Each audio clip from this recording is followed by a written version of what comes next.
అక్కడంతా కూడా ఒకే గుంపుగా యేసుక్రీస్తు రక్తములో కడగబడినటువంటి వారిగా మనందరం ఒకే సహవాసములో ఉండబోతూ ఉన్నాం. అక్కడ ఉండాల్సిన విషయము ఎందుకు మనం ఇక్కడ ఉండలేకపోతూ ఉన్నాం? ఎందుకు మనం ఇబ్బందులు పడుతూ ఉన్నాం? అనేక కారణాలు ఉన్నాయి ప్రియమైన దేవుని బిడ్డలారా. ఎందుకు నీవు ఇతరులతో కలవలేకపోతున్నావు అనే దానికి చాలా కారణాలు ఉన్నాయి. కొన్ని కారణాలు నేను చెప్పనివ్వండి. ఒక కారణము, కొంతమంది అనుకుంటారు నేను చాలా ఆత్మీయంగా ఉన్నాను, ఇతరులందరూ చాలా ఆత్మీయంగా అధోగతిలో ఉన్నారు, వారితో నేను ఎలా కలిసేది అని అనుకుంటారు. కానీ ఒక మాట చెప్పమంటారా?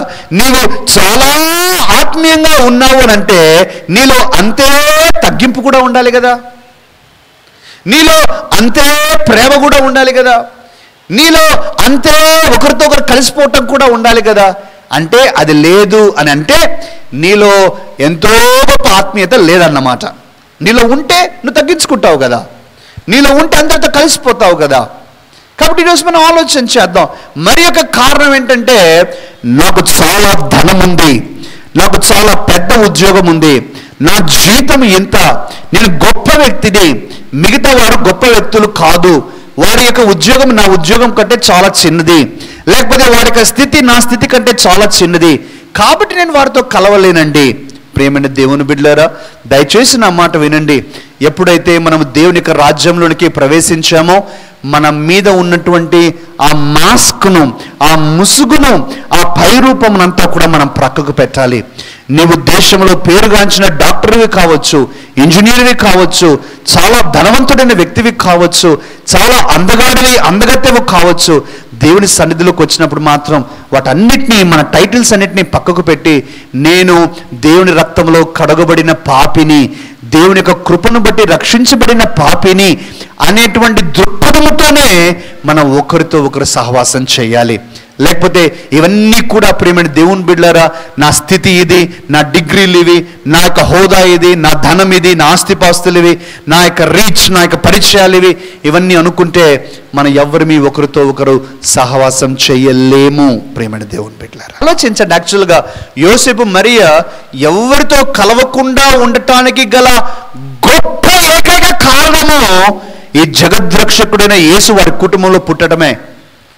ఎవరితో కలవకూడదు, మీరు దూరంగా ఉండండి, మీరు దూరంగా ఉండండి, మా బాలుడు, మా యేసయ్య, మీరు దూరంగా ఉండాలి. They could have done. No, they did not do like that. They were gelling up, they were in fellowship with all the people. అందరితో కలిసి చక్కటి సహవాసంగా వారు యెరూషలేముకు పోయి తిరిగి వస్తూ ఉన్నారు. ఇది మనం చాలా చాలా దీర్ఘంగా ఆలోచించాల్సినటువంటి విషయం అని నేను మీ అందరికీ కూడా జ్ఞాపకం చేస్తున్నాను. మూడవది, ప్రేమైన దేవుని బిడ్డలారా, ఒక విజయవంతమైన కుటుంబానికి ఉండాల్సిన రహస్యం ఏంటంటే, వారి యొక్క పిల్లలు లేక వారి యొక్క కుటుంబీకులు ఎక్కడున్నారో వారు ఎప్పుడూ కూడా ఆ విషయమై జాగ్రత్త పడతారు. They are concerned about where their children are, they are concerned about where their other family members are. ఇతర కుటుంబ సభ్యులు ఎక్కడ ఉన్నారు అని తప్పనిసరిగా వారు ఆలోచన కలిగి శ్రద్ధ కలిగి ఉంటారు. ఏం జరిగిందో నేను చెప్పనివ్వండి. ఆ పండుగ అయిపోయింది. పండుగ అయిపోయిన తర్వాత వారు ప్రయాణం సాగిస్తూ ఉన్నారు. కానీ యేసుక్రీస్తు ప్రభు వారితో కూడా లేడు. ఎందుకు లేడు అని మీరు నేను ఆలోచించాలి. ఎందుకు లేడు యేసుక్రీస్తు ప్రభు? కరెక్టే, యెరూషలేములో నిలిచిపోయాడు. ఎందుకు, ఎలా మిస్ అయిపోయారు? మరియా యోసేపు ఎలా మిస్ అయిపోయారో ఒక్కసారి మనం ఆలోచించాలి. యూదులు, ప్రియమైన దేవుని బిడ్డలారా, ఎప్పుడైతే ఈ ప్రయాణాలు వారు చేస్తూ ఉంటారో ఒక పొడుగాటి లైన్లలో వారు ప్రయాణం చేస్తారు. ఒక్కొక్క లైన్లో 2 లేక 3 ఉండి వారు ఆ విధంగా బారులు తీరి ప్రయాణం చేస్తూ ఉంటారు. ముందుగా స్త్రీలు ఉంటారు. ఆ లైన్లో ముందు ఎవరు ఉంటారండి? స్త్రీలు ఉంటారు. ఆ స్త్రీల వెనుక పశువులు, జంతువులు ఉంటాయట. వారి యొక్క ప్రయాణం కొరకు కానీ వారికి ఉన్న మరి వస్తువులు మోయటానికి వారి యొక్క పశువులు, జంతువులు ఉంటాయి. ఆ పశువులు, జంతువుల తర్వాత పురుషులు, పెద్దవారైన పురుషులు ఉంటారు. అది ఇక్కడ ఇంకొకటి కూడా గమనించాలి. స్త్రీలతో పాటు చిన్నపిల్లలు ఉంటారు.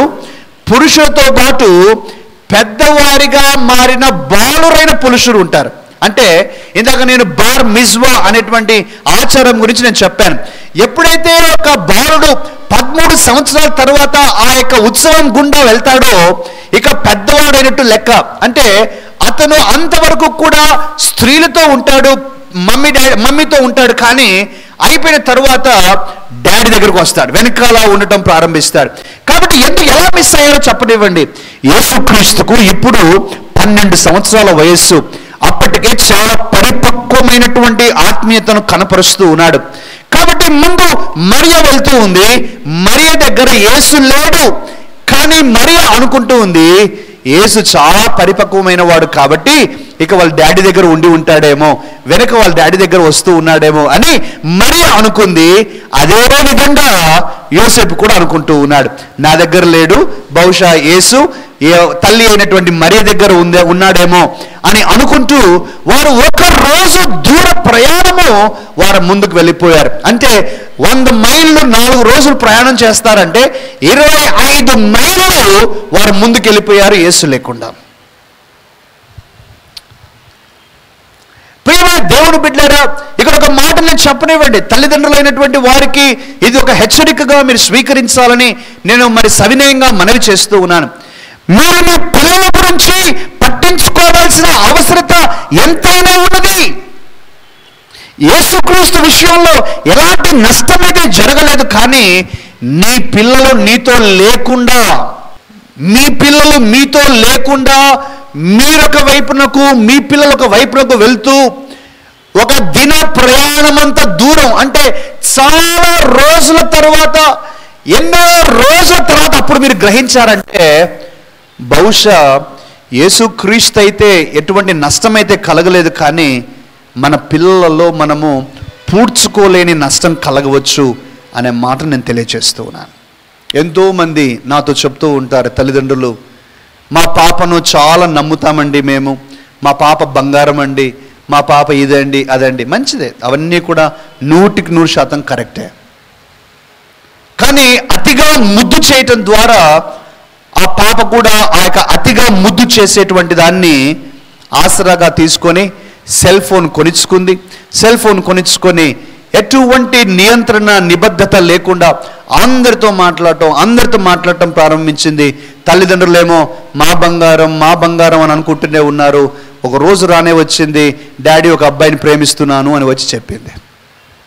నీవు నీ పిల్లల గురించి జాగ్రత్త లేకపోతే ఇటువంటి చాలా భయంకరమైన సందర్భాలు, ఎంతో నొచ్చుకునేటువంటి విషయాలు నువ్వు అనుభవిస్తావు. అప్పుడు ఏం చేయగలము? అలాగే కుమారులు కూడా అంతే. నా బంగారం, నా కొండ అని అనుకుంటూ ఉంటాము. అన్ని వారు కోరుకున్నవన్నీ ఇస్తాము, బైక్ కొనిస్తాము, లేకపోతే సెల్ ఫోన్స్ కొనిస్తాము, మనకున్న సామర్థ్యాన్ని బట్టి అన్నీ ఇస్తాము. ఏదో ఒక రోజున ఆ అబ్బాయి జోబిలోనో ఎక్కడో ఒక సిగరెట్ ముక్కనో ఏదో దొరుకుతుంది. అంటే ఎన్నో రోజుల నుంచి జరుగుతుందో నీకు తెలియదు, నువ్వు జాగ్రత్త లేవు కాబట్టి. నేను మన పిల్లలను శంకించమని నేను చెప్పటం లేదు, మీరు నా నుంచి అది వినటం లేదు. అనుమానించమని నేను చెప్పటం లేదు, కానీ పిల్లల గురించి జాగ్రత్త పడమని నేను చెప్తున్నాను. మన జాగ్రత్త పడాల్సిన అవసరం మనకుంది. అలాగే వివాహం కాని వారి మాట వింటూ ఉన్నట్లయితే నీకు నేను చెప్పేటువంటి మాట, మీ కుటుంబీకులు ఎక్కడ ఉన్నారో నీకు తెలుసా? ఎలాంటి ఆత్మీయ స్థితిలో ఉన్నారో నీవు గ్రహించుకుంటూ ఉన్నావా? వారేమైనా దారి తప్పారా? దారి తప్పారని గ్రహించిన నీవు వారిని దారిలోకి తేవటానికి ఏమైనా ప్రయత్నం చేస్తూ ఉన్నావా? The third secret of a successful family is that family is always concerned about the whereabouts of the family members. కుటుంబీకులు ఎక్కడెక్కడ ఎలాంటి స్థితిలో ఉన్నారు అని కుటుంబ యజమానులు కానివ్వండి, కుటుంబీకులు చాలా జాగ్రత్తగా పరిశీలనగా ఉంటారు అనే విషయాన్ని నేను జ్ఞాపకం చేస్తున్నాను. ప్రియమైన దేవుని బిడ్డలారా, నేను రోజు మిమ్మల్ని అందరినీ కూడా కోరేది ఇదే. మన కుటుంబాలు, మన పిల్లలు సస్యశ్యామలంగా, ప్రియమైన దేవుని బిడ్డలారా, మీరు కోరుకున్న విధంగా దేవుని ప్రణాళిక పరంగా ఉజ్వలమైన భవిష్యత్తు కలిగి అద్భుతమైన కుటుంబాలలో వివాహాలు జరిగి సంతోష సౌభాగ్యాలతో వారి జీవితాలు పొంగి పొరలాలని నేను ఆశపడుతూ ఉన్నాను. దాని కొరకు కేవలం ఆశపడితేనే సరిపోదు, మీరు కూడా దాని కొరకు ప్రయాసపడాలి, ప్రార్థన చేసుకోవాలి. అందరూ కలిసి ప్రార్థన చేయండి. తండ్రులారా, తల్లులారా, దయచేసి నా మాటను శ్రద్ధగా వినండి. మీరు మోకరించండి, మీరు మోకరించి ప్రార్థన చేయండి. మీ పిల్లలను మీతో కూర్చోపెట్టుకోనండి, కలిసి భోజనం చేయండి. అందరూ కలిసి 4 మాటలు చక్కగా మాట్లాడుకోనండి. సమయం లేదు అని మాత్రం దయచేసి కారణాలు చెప్పబాకండి. ఈరోజు నీవు నీ బిడ్డలతో కూర్చుని భోంచేయటం ద్వారా, నీ బిడ్డలతో నీ యొక్క కుమారుడు కుమార్తెతో కలిసి ప్రార్థన చేసుకోవటం ద్వారా, వారితో 1 గంట సేపు నువ్వు సంభాషించటం ద్వారా వారి జీవితానికి ఎంత మేలు జరుగుతుందో నువ్వు ఊహించలేవు. మీకు గుర్తుందా? ఒకవేళ మీరు వాట్సాప్లో ఈ యొక్క స్టోరీ చూసారేమో ప్రియమైన దేవుని బిడ్డలారా, ఒక తండ్రి ఎప్పుడూ కూడా నాకు టైం లేదు, బిజీగా ఉన్నాను అని తన కుమార్తెతో చెప్పేవాడట. నాకు టైం లేదు, నేను నీతో కూర్చోలేను, ఆడుకోలేను, నువ్వు ఎవరితోనో ఆడుకో, మీ మమ్మీతో ఆడుకో, వాళ్ళతో ఆడుకో, వీళ్ళతో ఆడుకో అని. ఎప్పుడు అడిగినా నేను నీ కొరకే కదా చేసేది, నీ కొరకే కదా కష్టపడేది, నీ కొరకే కదా సంపాదించేది, నేను కష్టపడకపోతే ఎట్లా నీ భవిష్యత్తు అనే మాటలు చెప్తూ ఉండేవాడట. ఒకరోజు ప్రియమైన దేవుని బిడ్డలారా, ఆ యొక్క కుమార్తెకు జన్మదినం వచ్చింది. ఆ జన్మదినం రోజు కూడా వారి తండ్రి ఆఫీస్కు పోబోతున్నాడు. చాలా పని ఉంది, రోజు ఆలస్యం అవుతుంది అని చెప్తూ ఉన్న సమయంలో ఆ చిన్న పాప వారి తండ్రితో, డాడీ 1 నిమిషం టైం ఇస్తారా అని అడిగింది. ఆ 1 నిమిషంలో ఆ కుమార్తె మాట్లాడటం ప్రారంభించింది. ఏమని మాట్లాడుతుంది? డాడీ, నువ్వు ఒక రోజుకు ఎంత సంపాదిస్తావు డాడీ? నీవు ఒక రోజుకు నువ్వు ఎంత సంపాదిస్తావు డాడీ అని అడిగితే ఆ డాడీ లెక్క వేసి ఆలోచించి చెప్పాడట, అమ్మ నేను ఒక రోజుకు దాదాపు 1000 రూపాయలు నేను సంపాదిస్తాను అనే మాట చెప్పాడు. 1000 రూపాయలు సంపాదిస్తాను.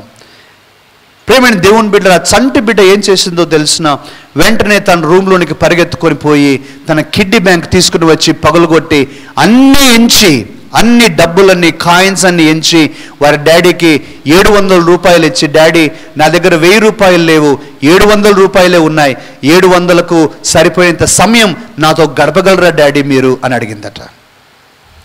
What a pathetic situation is this! ఎంత దయనీయమైన స్థితి! క్రీస్తునందు ప్రియమైన దేవుని బిడ్డలారా, ఆ మాట విన్నప్పుడు ఆ తండ్రికి ఒక చెంప దెబ్బ కొట్టినంత పని అయిపోయింది. వెంటనే కన్నీరు కార్చి, అమ్మ నన్ను క్షమించు, నేను నీతో సమయం గడపటమే చాలా ప్రాముఖ్యమైనటువంటి ఒక రియలైజేషన్ తను తెచ్చుకున్నాడు. సహోదరుడా, సహోదరి, ప్రియ తండ్రి, ప్రియ తల్లి, నీ పిల్లలకు మించిన ఎక్కువైన పనులు నీకు లేవు, ఉండకూడదు. నీ భార్య బిడ్డలు గూర్చిన వారి కంటే ఇంపార్టెంట్ పనులు ఇక లేవు. నువ్వు ఏమి చేసినా వారి కొరకే చేస్తూ ఉన్నావు అనే దృక్పథం నీకుంటే తప్పనిసరిగా నువ్వు వారితో సమయం గడపాలి. వారి గురించి నువ్వు ఆలోచించాలి. వారి యొక్క శ్రమల గురించి, వారి ఒంటరితనం గురించి, ఆ బిడ్డల యొక్క క్రమశిక్షణ గురించి, ఆత్మీయత గురించి మనం ఆలోచించాల్సిన అవసరం ఉన్నదని నేను జ్ఞాపకం చేస్తూ ఉన్నాను. అందుకనే 3వ సీక్రెట్ ఏంటంటే, మన కుటుంబీకులు ఎక్కడ ఉన్నారో అనేటువంటిది మనం ఎప్పుడూ కూడా జాగ్రత్త పడుతూ ఉంటాం. వీరు వెతికారు, ఎక్కడ నా యేసు ఎక్కడ, యేసు ఎక్కడ, యేసు ఎక్కడ, ఎక్కడ ఎక్కడ ఎక్కడ. ప్రేమని దేవుని బిడ్డలు ఎన్ని రోజులు చూడండి, ఒక దిన ప్రయాణం అంత దూరం వెళ్ళిపోయారు, ఒక దిన ప్రయాణం ఒక రోజంతా వెతికారు, ఒక దిన ప్రయాణం అంతా వెనక్కు వచ్చారు, అక్కడ యేసును కనుగొంటూ ఉన్నారు. 3 రోజుల తర్వాత కనుక్కుంటూ ఉన్నారు. అంటే దాదాపు 5 రోజులు వారి యొక్క కుమారుడు వారి దగ్గర లేడు. సహోదరుడా, సహోదరి, ఈరోజు నా మాటలు నీ హృదయంలో గింగురుమని వినిపించాలి. నీ కుమారుడు, నీ కుమార్తె ఎక్కడ ఉన్నారో, ఏ స్థితిలో ఉన్నారో, వారి ఆలోచనలు ఏమిటో నువ్వు తప్పనిసరిగా పట్టించుకోవాలి. నాలుగో విషయం ప్రేమైన దేవుని బిడ్డలారా, 1 దైవికమైన వాతావరణం, 2వది దైవికమైన సహవాసం కలిగి ఉండటం, 3వది మన కుటుంబీకులు ఎక్కడెక్కడ ఉన్నారు అని మనం తెలుసుకోవటం, ఏ యొక్క ఆత్మీయ స్థితిలో ఉన్నారు. 4వది ప్రేమైన దేవుని బిడ్డలారా, యేసుక్రీస్తు ద్వారా మనందరికీ నేర్పించబడేటువంటి ఒక రహస్యం ఏంటంటే, ఒక కుటుంబము విజయవంతమైన కుటుంబంగా ఎప్పుడు మారుతుంది అని అంటే, ఎప్పుడైతే మన అందరికీ ఒక్కొక్క వ్యక్తికి దేవుడు తండ్రిగా మారినప్పుడు. నా మాట శ్రద్ధగా విన్నారా? Hour God should become our father. యేసుక్రీస్తును కనుగొన్నారు. ఎక్కడ కనుగొన్నారు? శాస్త్రుల మధ్యలో ఉండి వారు చెప్పే మాటలు వింటూ ఉన్నాడు, ప్రశ్నలు అడుగుతూ ఉన్నాడు, జవాబులు ఇస్తూ ఉన్నాడు. మరియా యోసేపు వచ్చి అంటూ ఉన్నారు, ప్రేమైన దేవుని బిడ్డలారా, యేసు నువ్వు ఎందుకు చేసావు ఇట్లా అనే మాటను అంటూ ఉన్నారు. ఆ మాట అన్నప్పుడు ప్రేమైనటువంటి దేవుని బిడ్డలారా, యేసు ఒక జవాబునిస్తూ ఉన్నాడు. దయచేసి ఆ మాటను చూడండి. యేసు ఏం జవాబు ఇస్తూ ఉన్నాడు? 48వ వాక్యం నుంచి, ఆయన తల్లిదండ్రులు ఆయనను చూచి మిక్కిలి ఆశ్చర్యపడిరి. ఆయన తల్లి, కుమారుడా, మమ్మల్ని ఎందుకు ఇలా చేసిద్దివి? ఇదిగో నీ తండ్రి నేనును దుఃఖపడచ్చు నిన్ను వెతుకుతుంటుమని ఆయనతో చెప్పగా, ఆయన నిన్ను వెతుకుతుండ్రి, నేను నా తండ్రి పనుల మీద ఉండవలనని మీరు ఎరుగరా? నా తండ్రి పనుల మీద ఉండవలనని మీరు ఎరుగరా? వాస్తవానికి ప్రేమైన దేవుని బిడ్డలారా, ఇంగ్లీష్లో ఆ పై వచనాలను మీరు చూస్తే, ఇంగ్లీష్ బైబిల్లో మీరు గమనిస్తే రాసిన మాట ఏంటంటే, Joseph and the mother of Jesus అనే మాట వాడారు. Joseph and the mother of Jesus అంటే జోసెఫ్ని లూకా ఫాదర్ అని పిలవాల, Joseph and the mother of Jesus. క్రిందికి వచ్చేసి అంటే బయాలజికల్ ఫాదర్ కాదు, శారీరక పరమైనటువంటి తండ్రి కాదు అనే విషయాన్ని బయట చెప్పడానికి. కానీ యేసుక్రీస్తు ప్రభు దగ్గరికి వచ్చినప్పుడు తను చెప్పేటువంటి మాట ఏమిటంటే, నా తండ్రి పనుల మీద నేను ఉండవలనని మీరు ఎరుగరా? ఇంకో మాటలో ఇంకో ట్రాన్స్లేషన్లో రాయబడిన మాట ఏమిటంటే, నా తండ్రి ఇంటిలో నేను ఉండాలి. మరి ఒక ట్రాన్స్లేషన్లో ఏమని రాస్తున్నాడంటే, దేవుడే నా తండ్రి కాబట్టి నా తండ్రితో ఉండాలని మీకు తెలియదా? దేవుడే నా తండ్రి. సహోదరుడా, సహోదరి, ఈరోజు నేను ఈ మాటను చెప్పనివ్వండి. మనం దేవుడుగా కలిగి ఉన్నటువంటి యేసుక్రీస్తు ప్రభు మన తండ్రిగా మారాలి. We should have that kind of relationship. మనం ఆ రిలేషన్షిప్ కలిగి ఉండాలి. మన ఇళ్ళల్లో మన బయాలజికల్ ఫాదర్స్, మన యొక్క తండ్రులు ఉన్నారు. మన యొక్క తండ్రిని మనం ఎంత ఆప్యాయంగా, అనురాగముగా, ఎంత ప్రేమతో మనము ప్రేమైన దేవుని బిడ్డలారా సంభాషిస్తాము, సమయం గడుపుతాము, వారితో మనము సంబంధం కలిగి ఉంటాం. తండ్రితో కలిగినటువంటి సంబంధాన్ని మరే ఇతరులతో అలాంటి సంబంధాన్ని మనం కలిగి ఉండలేం. It is impossible. తండ్రితో తల్లితో కలిగినటువంటి ఆ సంబంధము ఒక ప్రత్యేకమైన సంబంధం. నేను ఒకవేళ మిమ్మల్ని అందరినీ ప్రశ్న అడిగితే, మీ జీవితంలో మీకు నచ్చిన వారి పేర్లు వారు ఎవరు అని చెప్తే, బహుశా చాలామంది నా తల్లి అని మొదటిగా చెప్పవచ్చు, తర్వాత నా తండ్రి అని చెప్పవచ్చు, లేకపోతే కొంతమంది నా తండ్రి అని మొదటిగా చెప్పవచ్చు, లేకపోతే నా తల్లి అని తర్వాత చెప్పవచ్చు. ఏదేమైనా కూడా there are the top list. వారు ఎందుకు అంతగా ఉన్నారంటే, నువ్వు వారితో ఎంత ప్రేమలో ఉన్నావు, వారితో అటువంటి సహవాసం కలిగి ఉన్నావు. ప్రియమైన దేవుని బిడ్డ, అంత చక్కటి సంబంధం ఉన్నది. ఈరోజు ఈ మాట నేను చెప్తూ ఉన్నాను, your God should become your father. అందుకని అంటున్నాడు బైబిల్ గ్రంథంలో, అబ్బా తండ్రి అని మనం పిలవగలగాలి. నువ్వు చెప్పగలుగుతూ ఉన్నావా, నా దేవుడు నా తండ్రి, my daddy, he's my daddy, he's my father?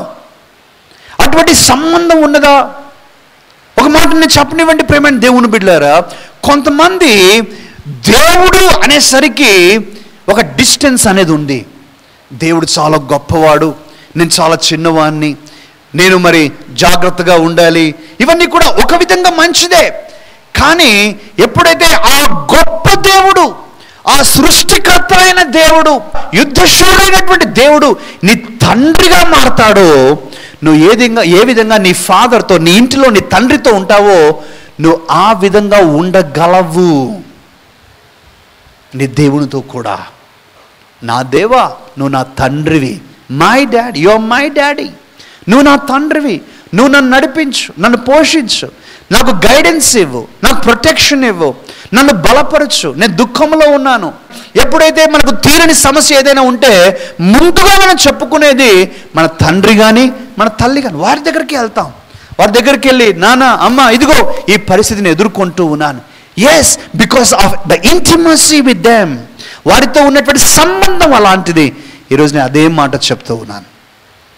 దేవుడు మన తండ్రి కావాలి.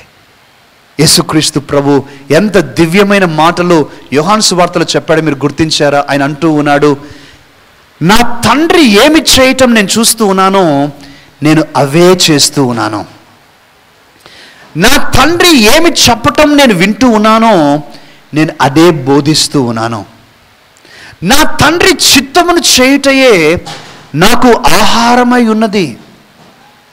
See the relationship of Jesus with his father. నేను ప్రియమైన దేవుని బిడ్డలారా, మిమ్మల్ని అందరినీ ప్రేరేపిస్తూ ఉన్నాను, మిమ్మల్ని అందరినీ బలపరుస్తూ ఉన్నాను. ఈరోజు నీవు కూడా నిన్ను సవాలు చేసుకోవాలి. నా దేవుడు నా తండ్రిగా అవ్వాలి, నేను ఆ దేవుడిని నా తండ్రిగా ప్రేమించగలగాలి, అతనితో అలాంటి సంబంధం నేను కలిగి ఉండాలి అనేటువంటి ఆశ నీలో ఉండాలి. ఒక సక్సెస్ఫుల్ ఫ్యామిలీ, ప్రేమైన దేవుని బిడ్డలారా, మనందరం గ్రహించాలి, కుటుంబీకులందరూ కూడా దేవుణ్ణి తండ్రిగా కలిగి ఉండాలి. ఇక్కడ యోసేపు ఏం అఫెండ్ అవ్వట్లా, నన్ను డాడీ అనటం లేదు, దేవుణ్ణి డాడీ అంటూ ఉన్నాడని అఫెండ్ అవ్వట్లా. That's a completely different picture. Earthly ఫాదర్గా యోసేపు ఉన్నాడు, కానీ ఒక డివైన్ ఫాదర్గా యేసుక్రీస్తు ప్రభువుకు తండ్రిని చూపిస్తున్నాడు యేసుక్రీస్తు ప్రభు. ఐదవది, ఒక సక్సెస్ఫుల్ ఫ్యామిలీలో ఉన్నటువంటి మరి యొక్క లక్షణం, మరి యొక్క రహస్యం ఏంటంటే, ఆ కుటుంబంలో ఉన్నటువంటి పిల్లలు, ప్రేమైన దేవుని బిడ్డలారా, ఆ కుటుంబంలో ఉన్నటువంటి పిల్లలు వారి తల్లిదండ్రులకు వారు స్వతహాగా, అంటే వాలంటరీగా, స్వతహాగా వారు విధేయత చూపే అలవాటును కలిగి ఉంటారు. స్వతహాగా. ఎందుకు నేను ఆ మాట వాడుతున్నాను? చాలా అవసరమైన మాట. వాలంటరీగా. ఆ మాట చదవండి దయచేసి, చూడండి. లూకా సువార్త 2వ అధ్యాయంలో 50వ వాక్యం నుంచి. అయితే ఆయన తమతో చెప్పిన మాట వారు గ్రహింపలేదు. అంతటా ఆయన వారితో కూడా బయలుదేరి నజరేతునకు వచ్చి వారికి లోబడి ఉండెను. ఆయన తల్లి ఈ సంగతులన్నిటినీ తన హృదయంలో భద్రము చేసుకొనెను. యేసు జ్ఞానమందును వయస్సునందును దేవుని దయందును మనుషుల దయందును వర్ధిల్లుచుండెను. ఆయన వారితో కూడా బయలుదేరి నజరేతునకు వచ్చి వారికి లోబడి ఉండెను. ఒక వాలంటరీ ఒబీడియన్స్. ఎప్పుడైతే నా తండ్రి ఇంటిలో నేను ఉండాలని మీరు ఎరుగరా అని చెప్పినప్పుడు యోసేపు మరియా యేసును నువ్వు ఇంటికి రా యేసు అనలా. మీరు గమనించారా? అంటే ఒకటేసారి ఆ దివ్య జ్ఞానపు మాటలు మాట్లాడుతున్నాడు. దేవుడే నా తండ్రి అంటే ఇప్పుడు ఏం మాట్లాడతారు ఇంక యోసేపు మరియలు? కానీ మీరు గమనించారా, వారు ఏమీ మాట్లాడకుండానే వాలంటరీగా యేసుక్రీస్తు ప్రభు నజరేతునకు వచ్చి వారికి లోబడి ఉన్నాడు. దాదాపుగా మన కుటుంబాలన్నిటిలో మనం గమనించినప్పుడు, అందరి కుటుంబాలని చెప్పను కానీ దాదాపుగా చాలా కుటుంబాలలో పిల్లలు లోబడేటువంటిది స్వతహాగా రాదు, కానీ భయంతో వస్తుంది అన్నమాట. మా డాడీ ఏమైనా అంటాడేమో, మా మమ్మీ ఏమైనా అంటదేమో, మా డాడీ ఇది చేయకపోతే కొడతాడు, ఇది చేయకపోతే మా మమ్మీ నాకు అన్నం పెట్టదు, ఇది చేస్తే ఇలా ఉంటుంది, అలా ఆ భయంతోనే వారు విధేయత చూపుతారు. కానీ ఇక్కడ నేను చెప్పేది అది కాదు. ఆ భయంతోనో లేక మీరు శిక్షిస్తారనో చూపించే విధేయత కాదు నేను మాట్లాడేది. స్వతహాగా వారికై వారు మిమ్మల్ని ప్రేమించి మీ మాటలు జవదాటకుండా మీకు స్వతహాగా విధేయత చూపే బిడ్డలుగా వారు తయారు కావాలి. అలాంటి పిల్లల కొరకై మనం ప్రార్థన చేయాలి. They should just obey out of voluntary commitment. నేను చేయాలి కాబట్టి చేయాలి. నా తండ్రి కొడతాడని కాదు, నా తండ్రి తల్లి శిక్షిస్తారని కాదు, నేను చేయాల్సిన బాధ్యత నా మీద ఉంది కాబట్టి నేను విధేయత చూపుతాను అనేటువంటిది. ఇది చాలా అవసరం ప్రేమైనటువంటి దేవుని బిడ్డలారా. చివరిది చెప్పి నేను ముగిస్తాను. 6వది ప్రేమైన దేవుని బిడ్డలారా, 6వ రహస్యం ఆనంద కుటుంబాలు, సంతోషకరమైన కుటుంబాలు లేక విజయవంతమైన కుటుంబాలకు ఉన్నటువంటి 6వ రహస్యం ఏంటంటే, కుటుంబీకులు అందరూ కూడా ప్రేమైనటువంటి దేవుని బిడ్డలారా శారీరకముగాను మానసికముగాను ఆత్మీయముగాను సామాజికముగాను సమతుల్యతలో ఎదగాలి అనే మాట నేను తెలియజేస్తున్నాను. అదే మాట మనం చదువుకున్నాం 52వ వచనం. బాలుడైన యేసు వయస్సునందు ఫిజికల్, జ్ఞానమందు మెంటల్ ఆర్ ఇంటెలెక్చువల్, దేవుని దయందు స్పిరిచువల్, మనుషుల దయందు సోషల్ ఆర్ రిలేషనల్, వాటిలో వర్ధిల్లుచుండెను.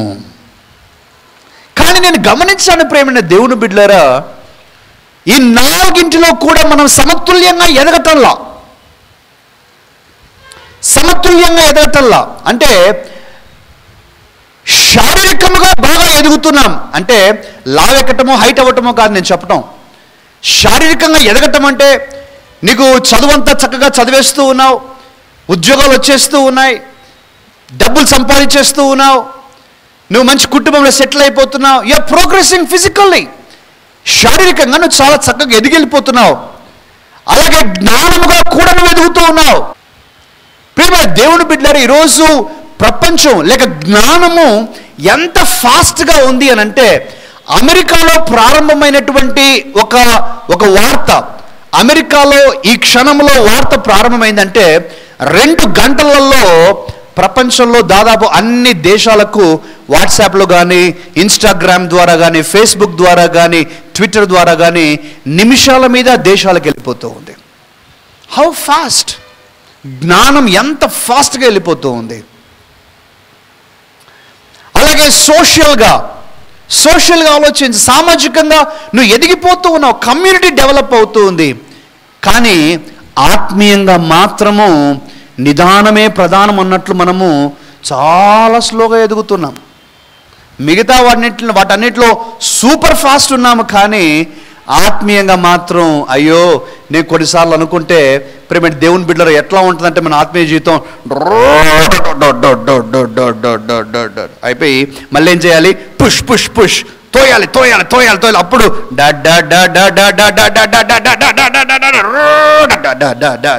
మళ్ళీ బ్రేక్. అర్థమవుతుందా? కొన్నిసార్లు మన ఆత్మీయ జీవితం ఏమవుతుందంటే పరుగులు తీటల్లా. నువ్వు మిగతా వాటన్నిటిలో పరుగులు తీస్తూ ఉన్నాం మనం. మీరు గమనించారా? మిగతా వాటన్నిటిలో పరుగులు తీసేస్తున్నాం, కానీ ఆత్మీయంగా మాత్రం పోతున్నాం బ్రేక్, కొన్నిసార్లు రిపేర్, తర్వాత పుషింగ్, ఇవన్నీ జరగాలి మన ఆత్మీయ జీవితం కొద్దిగా ముందుకు వెళ్ళాలంటే. కానీ యేసుక్రీస్తు ప్రభు మాత్రం మనందరికీ నేర్పించే సత్యం, బాలుడైన యేసు వయస్సునందు జ్ఞానమందు దేవుని దయందు మనుషుల దయందు వర్ధిల్లుచుండెను. He was exponentially growing, he was flourish అవుతూ ఉన్నాడు. నా ఆశ, నా కోరిక ఆత్మీయంగా మనము అన్ని రంగాల్లో, నేను ఆత్మీయంగా ఒక్కటే నేను చెప్పట్లా, నువ్వు శారీరకంగా ఎట్లా ఎదుగుతూ ఉన్నావో, నీవు జ్ఞానములో ఎలా ఎదుగుతూ ఉన్నావో, సామాజికంగా ఎలా ఎదుగుతూ ఉన్నావో, ఆత్మీయంగా కూడా నువ్వు అలాగే ఎదగాలి అని కాపరిగా నేను చెప్తూ ఉన్నాను. దాని కొరకు మనం ప్రయాసపడాలి. ఊరికే అవ్వదు. మనం పుస్తకాలు చదవకుండానే పాస్ అయిపోతామా? అవ్వలేం కదా. అలాగే ఆత్మీయంగా కూడా మనం నేర్చుకోకుండానే ఆత్మీయ పరిపక్వతలోనికి మనం రాలేం. ఆత్మీయ పరిపక్వతలోనికి మనం రావాలి అని అంటే దాని కొరకు మనం ప్రయాసపడాలి. మనల్ని మనం సమర్పించుకోవాలి, మనలో త్యాగబుద్ధి రావాలి, దేవునితో సమయం గడపాలి, దేవుని స్వరం వినాలి, చెప్పిన మాటకు విధేయత చూపాలి, మన జీవితాన్ని ప్రభు కొరకు సమర్పించాలి.